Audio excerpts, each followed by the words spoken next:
Welcome, Rocket Nation, to another episode of the Coach's Show and Pregame Show.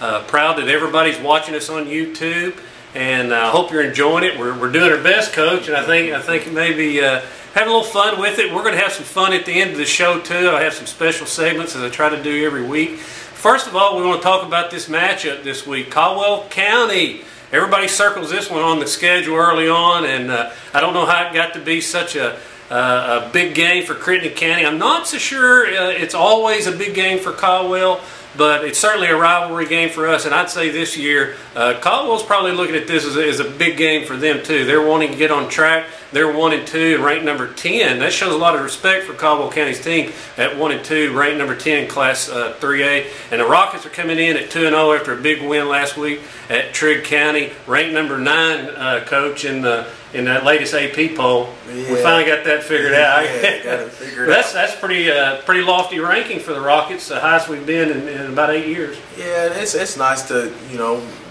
be on those polls and ranked finally. You feel like you put the work in, and it's taken a while to move up those polls. So it's nice to see if some the hard work finally show. And I know this is a game a lot of people around the football world are going to be looking at. To at least our football world, looking at to see the outcome and kind of get an indication of how both of these teams really are. It's kind of maybe been hard to tell for some, but we're actually this will be the 4th week of the season, but for some teams. But this is an opportunity, I think, to really get an idea on how Crittenden and Caldwell are going to stack up in their own divisions. But we want to talk a little bit about Caldwell County's personnel.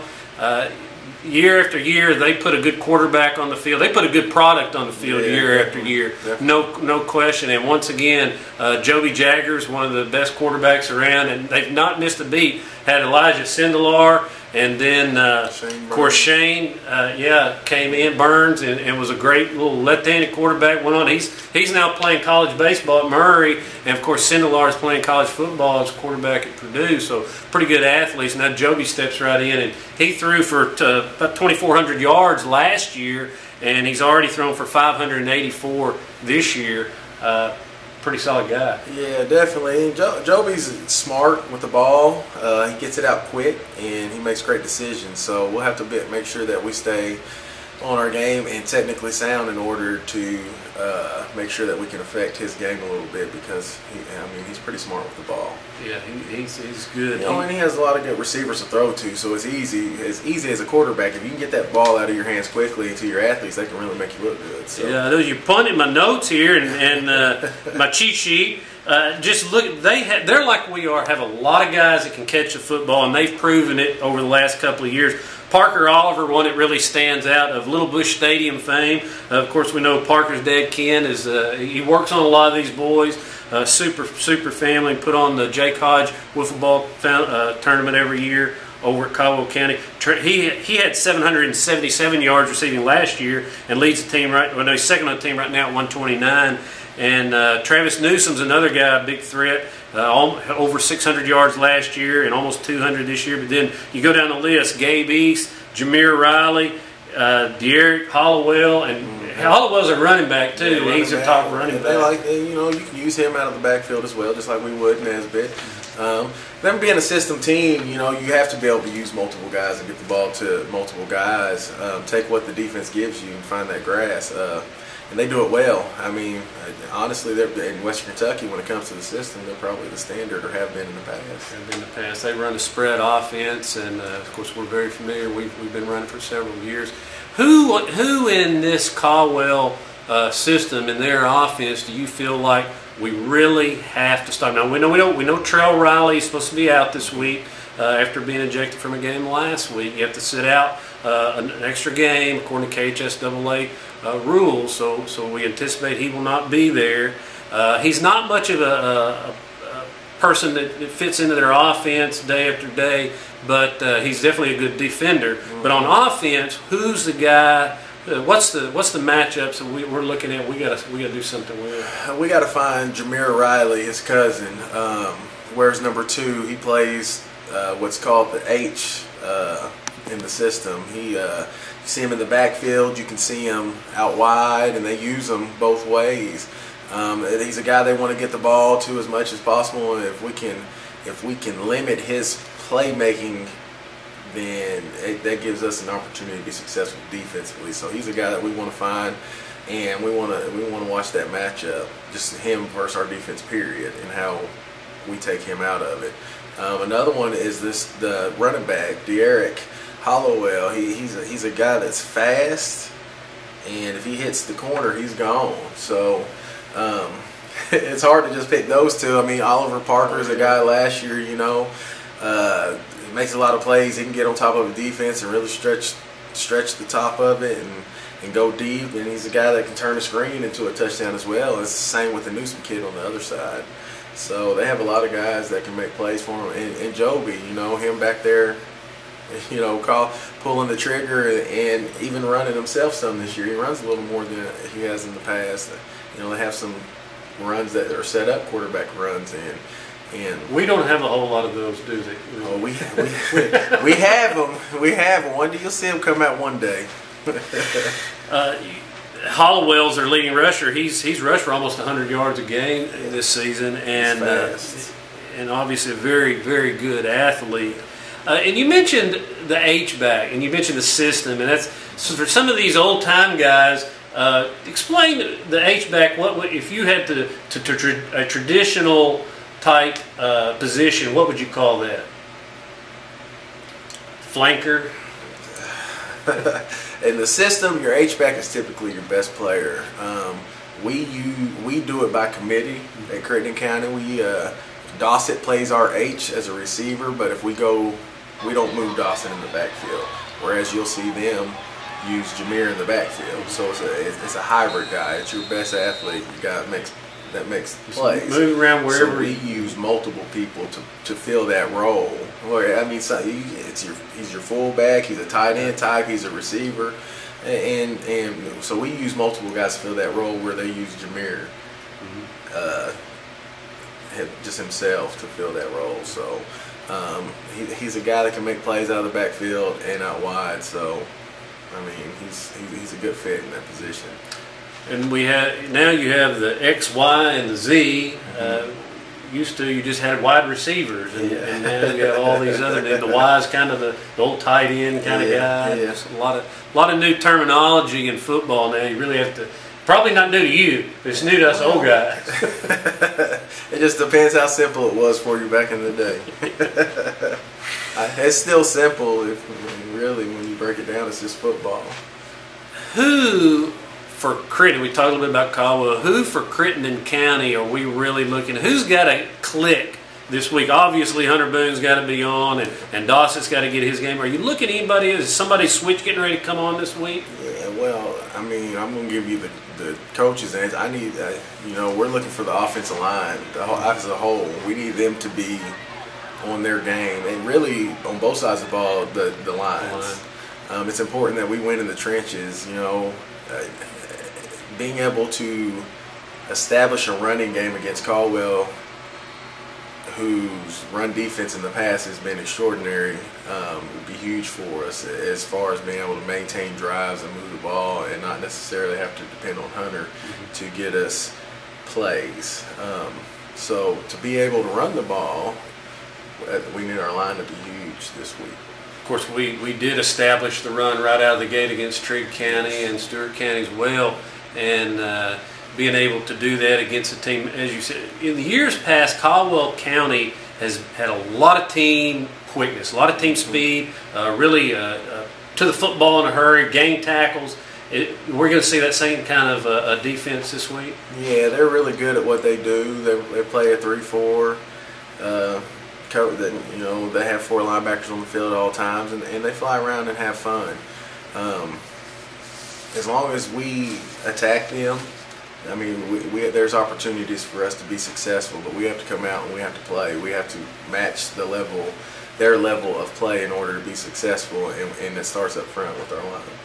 Looking at some of their defensive some of their guys who put up a lot of numbers right now. Caleb Burden, number 6, he's leading the team in tackles with 24. But then you have Gabe East and Russ Bashir, Tate Van Hoosier, a sophomore.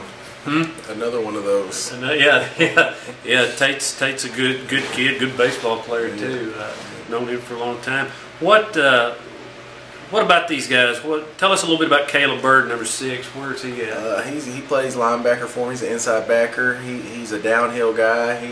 He reads it fast, and he makes a lot of plays there at the line of scrimmage or in the backfield. He's aggressive to the ball. He's a guy that we're going to have to look up and see where he's at. And it's the same with the Van Hoosier kid. They're identical. They're the 2 inside backers. Very aggressive to the ball, make plays. Of course, the Riley boys are on the corners, and Trail will be gone from one corner this week. Does that really open our passing game up that much more? Is that going to concern Caldwell County that much, not having him? Well, I think that any coach that has a player of that caliber, it's concerning when you don't have him, because he has the ability to make plays that other kids might not be able to make, with his ability to play soft and break on balls that other kids might not be physically gifted enough to make those plays. So I think it's concerning in that sense, but I think they're confident in the guys that they have to fill his role, and I don't think that come Friday night that's an excuse for anybody. And I think those other kids will be ready to play. He leads the team in interceptions and fumble recovery, so he's the guy that he's finding the ball. And although he doesn't have a whole lot of tackles on the season, but they'll certainly miss, like you said, an athlete like him that's going to be out this week. I want to, real quick, before we go any further, is talk about our trivia question of the week, Coach. And you may know this one, but we'll kind of keep our lips tight, and hopefully somebody will win this round of golf again this week. We've had 2 winners the previous 2 weeks. First, this year, Hunter Boone has rewritten the record book. Actually, over the past 2 years, Hunter Boone has rewritten the record book for passing. He holds almost every passing record in school history, and he's closing in on some very lofty passing marks in the state too. He only needs a few more yards to get to the 5,000 career passing yard mark, and at that point you go into the state record book, and there's only 101 players in the history of Kentucky football that have gone over 5,000 passing. So that's be a nice little feather in his cap when he gets there. And I'd say good chance he'll get there this week. If you want to know the exact numbers, check out the Rocket Football website, and you can get a lot of these details. But as I said, he's the one that's set the bar now and has broken everyone's records. But there's still one passing record out there that he's not broken, and that is the most passing touchdowns in a half. The most passing touchdowns in a half. Now, if you know the correct answer, I want you to go out to H&H Supply and see Alan or Shayna or Phyllis. Give them the right answer, and they're going to give you a gift certificate for 18 holes of golf at Deer Lakes Golf Course down in Salem, and that includes a green fee and a cart. So if you can tell the folks over at H&H who the guy is, the previous Crittenden County quarterback that threw the most touchdowns in a half, you'll be on it. You might have an idea of some of these guys. You might have had it yourself. It could be your record. You were a quarterback. I doubt it, but there's only a couple, I guess. We'll let our viewers go down and throw some answers at the folks down at H&H. Also, I would like for us to look at the schedule for this week. We'll talk about our district opponents first. Fulton County coming off a big 70-0 win over Fulton City. Don't know how to read much into that, but Fulton County is going to go to Stewart County and pick up the Rebels. Now, I don't know, have they played them? I don't know that I've recognized in the past. That may be a new game for them. Yeah, it might be. I think one of the Fultons played them last year. And they may be part of their 2-year contract. Yeah, I don't know which one it is. I think, honestly, I really do believe it's Fulton City, but I think that'd be a good game. I think Stewart County, it's a good measuring stick for Fulton County. I think Stewart County plays hard and could be a good measuring tool for us to look at. To look County at, right, see, to know what we've got. to Because it's see hard to know right what now you've got. Yeah. Yeah, with the opponents they've had so far. And Fulton City will host Webster County this week. Another couple of common opponents right there. So that's another one. We're going to be looking at the scores. Watching the scoreboard.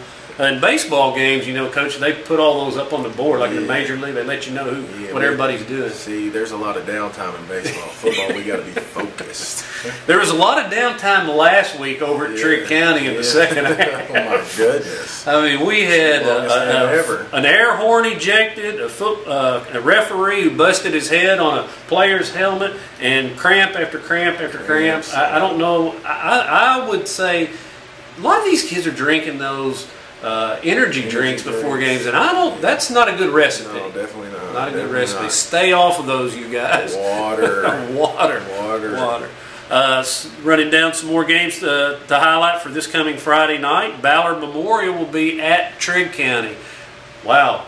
They better bring the defense against Ballard Memorial this week. There'll be a lot of points in that game. You let them, they'll put up a lot. And Trigg may have their ears pinned back this week too after what happened last week. I think that we came out and overwhelmed. Kind of stunned them. I think they're not a bad football. They're not a bad football team at all. They have some guys that can make plays, and defensively they're really not a bad football team. They can shut down offense. I saw some stuff on social media and on the internet. Read a little bit about their reaction to last week's game, and it sounded like there was some backbiting going on, maybe out on the field between players. They got to straighten that up. Yeah, they say. Definitely. And, it's frustrating when you go into a game and you feel like you shouldn't be in the situation that you're in. It's easy when that adversity presents itself, especially early. Yeah. So how they respond from this determine what kind of team they're going to be in the end.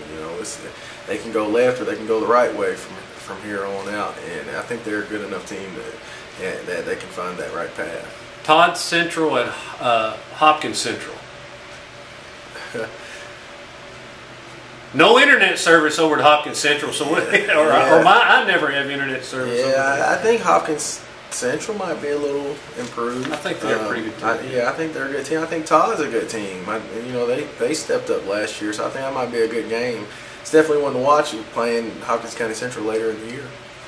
And then, of course, the one we always want to check up on is Russellville at Logan County. Now, this is the crosstown grudge match, and Logan County's pretty good. Yeah, Logan County's pretty good. But, Russellville's a pretty good team as well. They're trying to do some different things, and once they get that clicking, I think they'll be dangerous for anybody. Whole new offense, new coach. With them, crosstown rivalry, that game means something to everybody involved. Mm-hmm. So it could end up being a close one if you're allowed to do it.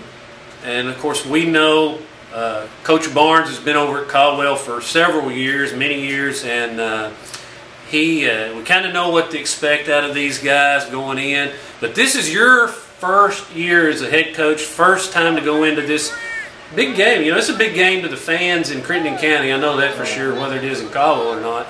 But what's been on your mind this week going into this first Caldwell County game? Well, it's like I tell you every week. We want to go 1-0 each week. So honestly, that's been on my mind.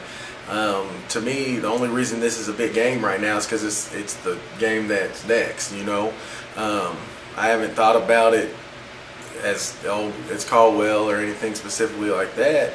It's just the next one. It's the one that we have now. So for me, it's just keeping the kids focused and understanding that our goal is to go 1-0 each week and do what we have to do that this week.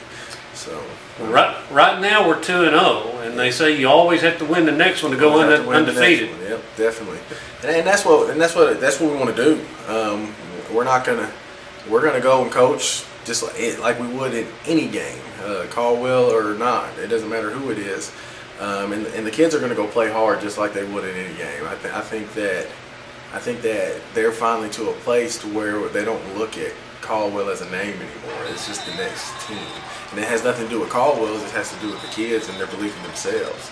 We're growing up. We're not young anymore. So I really feel like that on our end of it, that our kids are confident enough to step on the field with teams like that. So for us, this is a good measuring stick to see where we are at as a team, and as far as maturity and our experience and what that can do for us. You know, we go out and have a good showing against a great team out of Western Kentucky, then you know that turns. Real quick, let's talk about injury report. I know Ian Ellington has been back at practice this week. He was sick, very sick last week, missed the game. And I know Lathan Easley's been a little bit under the weather, but you think he'll be back ready to play. Is there anybody else? Yeah, outside of Lathan right now being sick, he's the only one. And Lathan really had a great game last week. He played great, so we want him to get back to full health so we can take advantage of how he's playing. His motor is unbelievable. So to get him back, it'd be huge. So we want him. Who steps in there? Who's number 2 on the depth chart? And if you got. It's by committee, really. It just depends on what you're trying to do in that moment.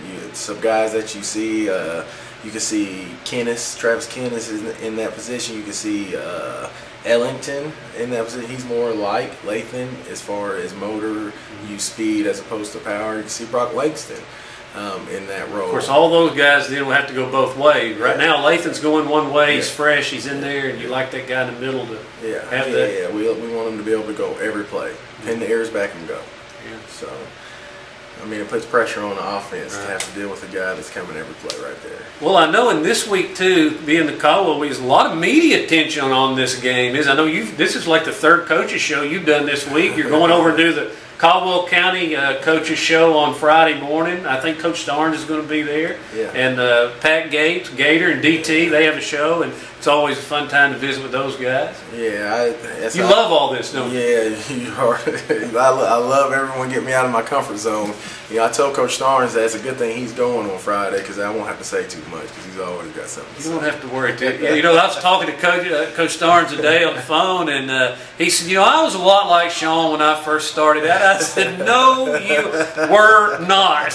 He got a chuckle. Yeah. I remember Al when he was in college. He has not changed. He's always had that very outgoing personality.